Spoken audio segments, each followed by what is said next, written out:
നമ്മൾ ഒരു സമരത്തിലും കാണാത്ത തരത്തിലുള്ള കൊണ്ടാടുകയായിരുന്നു ഈ പാറ്റാ സമരം ചില മാധ്യമങ്ങൾ, വിദേശ മാധ്യമങ്ങളടക്കം.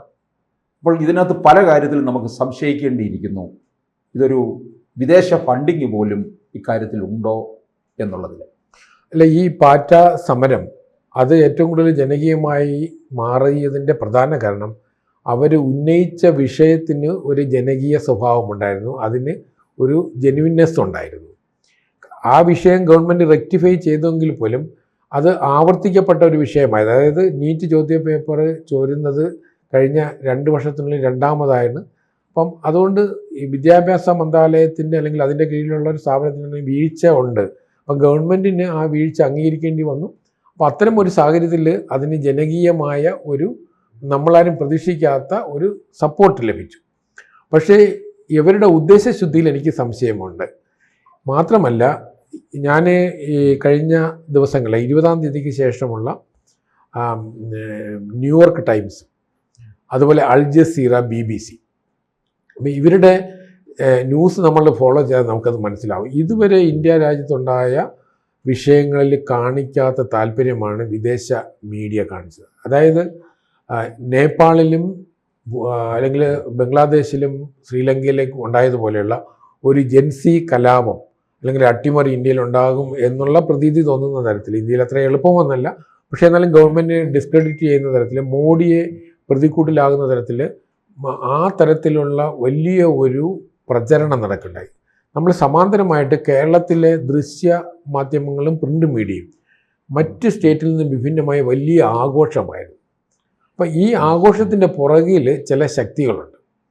അത് നമ്മുടെ മുഖ്യധാരാ മാധ്യമങ്ങളിൽ നമുക്ക് ശ്രദ്ധിച്ചു കഴിഞ്ഞാൽ അറിയാം. കാരണം വളരെ സീരിയസ് ആയ ഒരു വിഷയത്തെ പൂർണ്ണമായും കേരളത്തിലെ മാധ്യമങ്ങളിൽ തള്ളിക്കളഞ്ഞിരുന്നു. കാരണം ഈ നീറ്റ് പരീക്ഷ ക്യാൻസൽ ചെയ്യുന്ന മെയ് 12-ാം തീയതിയാണ്.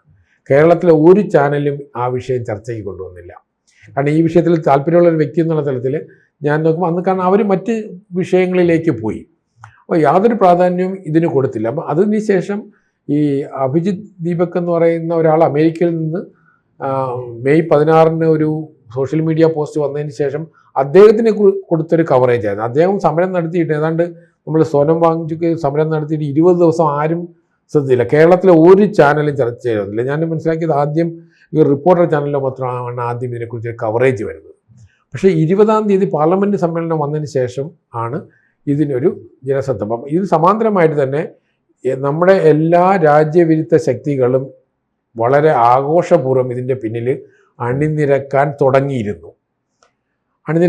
അപ്പോൾ ഇന്നലെ വിദ്യാഭ്യാസ മന്ത്രി രാജിക്കത്തിൽ തന്നെ സൂചിപ്പിക്കേണ്ടായി. കാരണം ഈ അവസരം മുതലെടുത്തുകൊണ്ട് ദേശവിരുദ്ധ ശക്തികൾ വിദ്യാർത്ഥികളുടെയും പാരൻസിനും ഉണ്ടായ കൺസേണിനെ മുതലാക്കാൻ ശ്രമിക്കുന്നത് സർക്കാർ തിരിച്ചറിഞ്ഞു. അതിനുള്ള അവസരം ഗവൺമെൻറ് ഒരുക്കി കൊടുക്കാതിരിക്കാൻ കൂടെയാണ് മന്ത്രി രാജിവെച്ചത്. മന്ത്രി തന്നെ അത് പറഞ്ഞത് ശരിയായിരുന്നു. കാരണം ഞാൻ പറയാൻ കാരണം, നമ്മൾ ഇതിൽ ഡൽഹിയിൽ നമുക്ക് എൻ്റെ ഒരു കോടിക്കണക്കിന് രൂപയുടെ ഫുഡ് ഈ ജന്തർ മന്ദറിൽ വിതരണം നടത്തിയിട്ടുണ്ട്. ആരാണ് ഇത് ഫണ്ട് ചെയ്തത്? ഇപ്പോൾ വിദ്യാർത്ഥികളെന്ന് പറഞ്ഞാൽ നമുക്കറിയാമല്ലോ, ഈ വിദ്യാർത്ഥികളിൽ ഒരു ചെറിയ ശതമാനം കുട്ടികൾ മാത്രമായിരിക്കും നീറ്റ് പരീക്ഷയുമായി ബന്ധപ്പെട്ടത്. ഈ അഭിജിത്ത് ദീപക് ഉൾപ്പെടെ അവരാരും വിദ്യാർത്ഥികളല്ല. ഈ അവിടെ അണിനിരന്നവരൊക്കെ തന്നെ ചെറുപ്പക്കാരാണ്, പക്ഷേ അവർ യഥാർത്ഥ വിദ്യാർത്ഥികളല്ല. കേരളത്തിൽ നിന്ന് നീറ്റ് പരീക്ഷ എഴുതിയ ഒരു കുട്ടിയും അവിടെ പോയിട്ടില്ല. പക്ഷേ കേരളത്തിൽ നിന്ന് ഏറ്റവും കൂടുതൽ കുട്ടികൾ പോയിരുന്നു. കഴിഞ്ഞ ദിവസം ഇന്നും ഡൽഹിയിൽ ലാൻഡ് ചെയ്യുന്ന ആൾക്കാരുണ്ട്. സമരം ഒത്തുതീർപ്പാണ്. ഒരുപാട് പ്രതീക്ഷയോടെ കേരളത്തിൽ നിന്ന് ഒരുപാട് ആളുകൾ പോയിട്ടുണ്ട്. ചില മേഖലയിൽ ചില വിഭാഗങ്ങൾ പോയിട്ടുണ്ട്. ഒരുപാട് നമ്മൾ മനോരമ ചാനൽ ഉൾപ്പെടെ പലരും പല ക്ലിപ്പിങ്സും കാണിച്ചിട്ടുണ്ട്. അപ്പോൾ അതിൽ ചില പ്രത്യേക രാഷ്ട്രീയ ലക്ഷ്യത്തോടെ പോയവരുണ്ട്.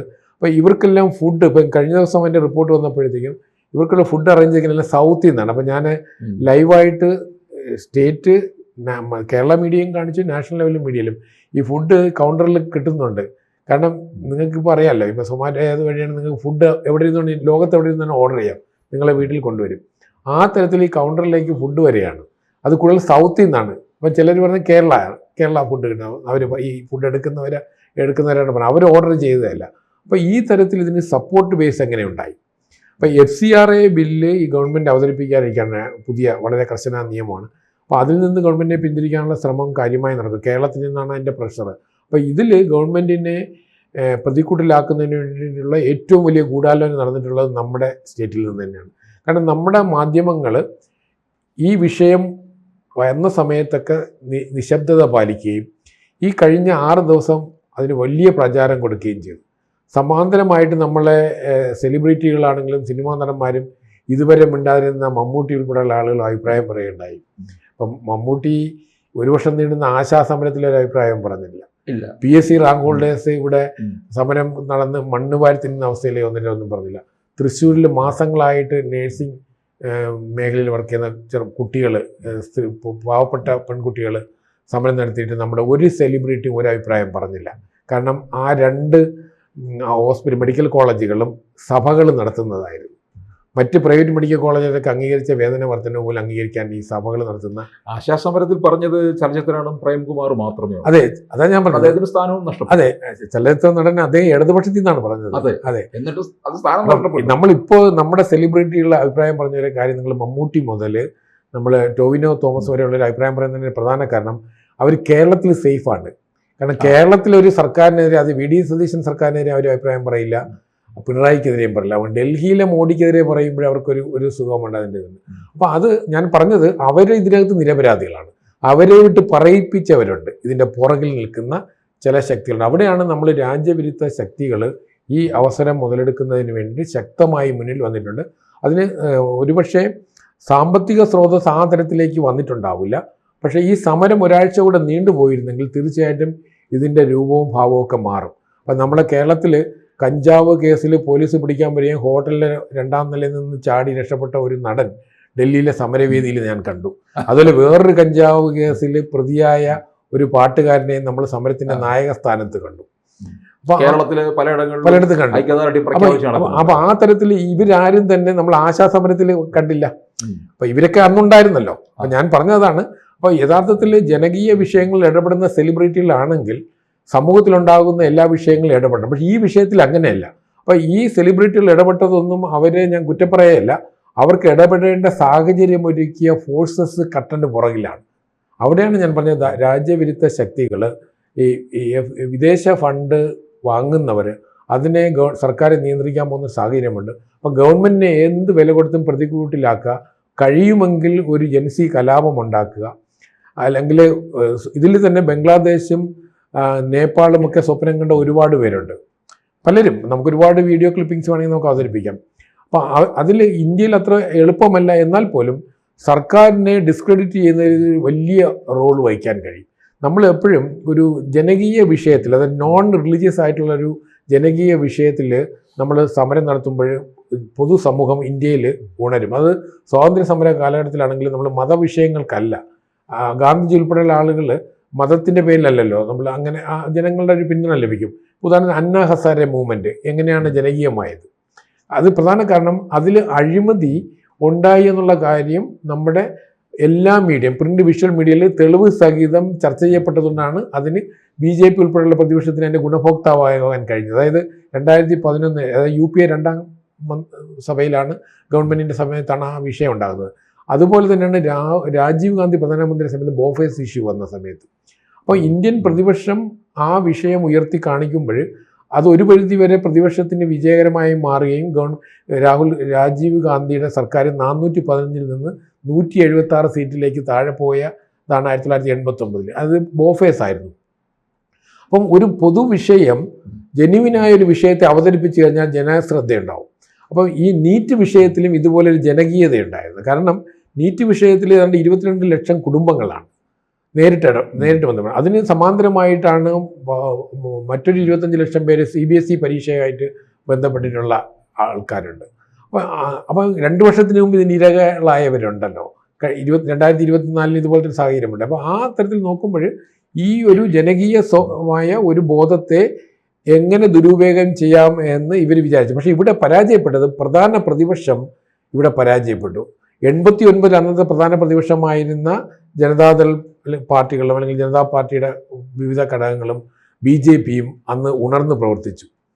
അതുപോലെ 2011 ശേഷമുണ്ടായ അഴിമതി വിഷയത്തിൽ BJP ശക്തമായ റോൾ എടുത്തു. അപ്പോൾ അന്നാ ഹസാരെ മൂവ്മെൻറ്റിന് BJP ശക്തമായി പിന്തുണ കൊടുക്കുന്നു. കേജ്രിവാളിൻ്റെ പിന്നീട് അത് ആം ആദ്മി പാർട്ടിയായി മാറുന്നു. അപ്പം കോൺഗ്രസിനെ ഡൽഹിയിൽ നിന്ന് തൂത്തെറിയുന്നതിൽ ആദ്യം BJP പിന്നീട് ആം ആദ്മി പാർട്ടിയും വലിയ റോൾ എടുത്തു.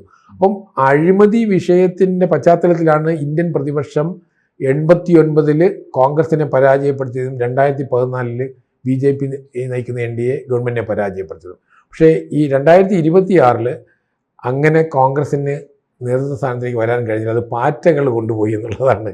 അത് നമ്മളെ വീട്ടിലാണെങ്കിലും പാറ്റകൾ കൂടുതൽ വരുന്നത് നിങ്ങൾ പ്രോപ്പർ മെയിൻറ്റെയിൻ ചെയ്യാതെ വന്നു കഴിഞ്ഞാൽ പാറ്റ വരും. നമ്മൾ സാധാരണ പാറ്റ ഗുളിക വയ്ക്കും, അത് കഴിഞ്ഞിട്ട് ഹിറ്റ് അടിക്കും.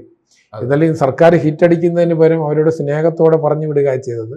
കാരണം വിഷയം ജെന്യുവിൻ ആയിരുന്നു എന്നുള്ളതാണ്.